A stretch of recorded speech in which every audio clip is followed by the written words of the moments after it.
What's up mga ka-farmers, mga kalakbay natin dyan. Shoutout po sa inyo sa mga sumusuporta po sa akin channel. At welcome back again to my YouTube channel. Itong video na to ay makakatulong po sa inyo kung saan ay ito ay ililipat tanim na po itong RC402. Dati po itong sinakang 342, ngayon po ay nakapag po sila, RC402 po ang kanilang itatanim dahil sobrang bigat po ng kanyang binutil at talagang hindi po nagkakalayo sa kanyang sa mga long pink po at saka yung mga SL variety. Kaya huwag na natin patagalin at samahan nyo po ako sa aking paglalakbay.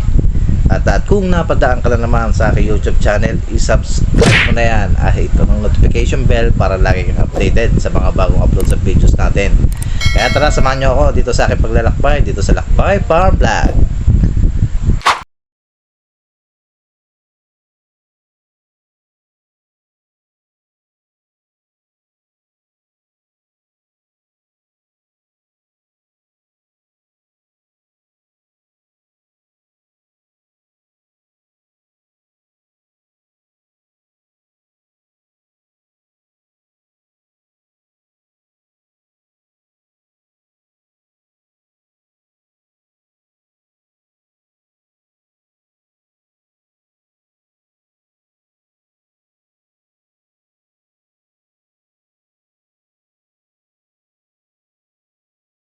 So alamin po natin yung water base level po ng tubig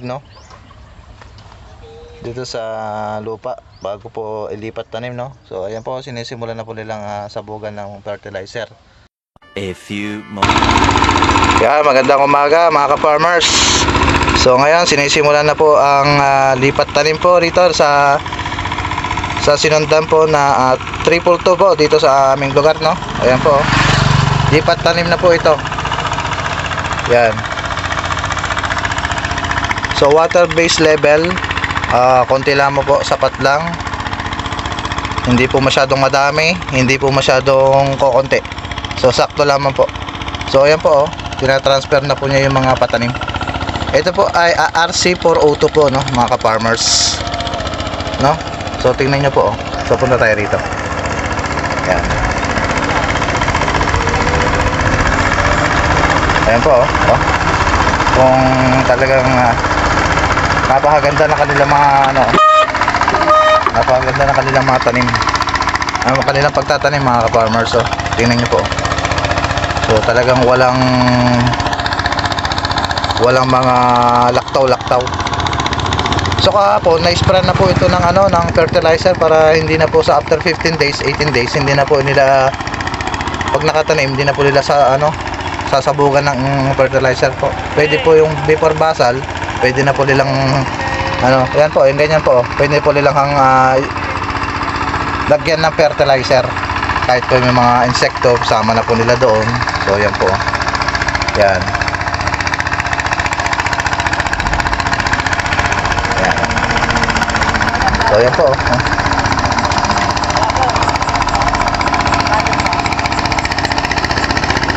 So sapat lang yung tubig mga ka-farmers ang kanyang level dito sa kanyang lugar So binabasag pa yung bagong tanim nung pinaglipat tanim.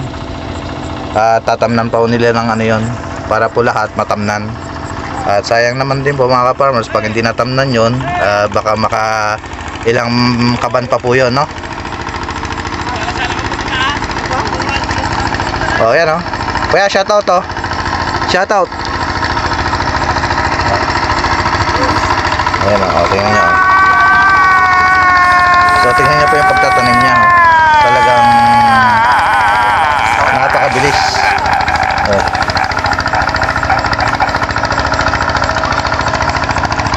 So ilang tillers po ang kanyang mga nasa around 4 na piraso po ang kanyang tillers na tinatanim. Para po pag sumanga po yan, dadami po yan mga ka-farmers. Sapat lang yung tubig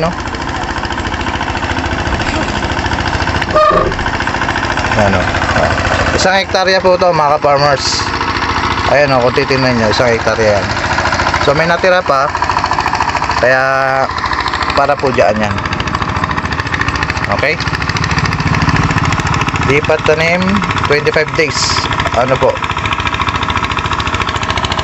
25 days to 28 days. Tapos lipat tanim. Ayan.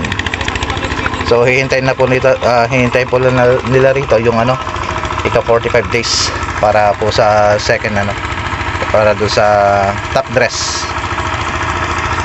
So ayan po, oh. Parang napakaganda po. Talagang napakaganda ng pagtatanim nila, oh. Tara dito sa kabila. So ayan po. Yan. Oh. Tingnan yung water base level.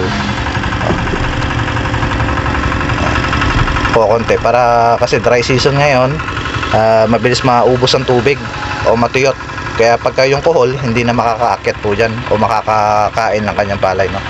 Yung mga pula, ayun po, dami pa. So yan lang po ang update dito sa ano, sa RC402, no, na kanilang itatanim dito sa 1 hektarya.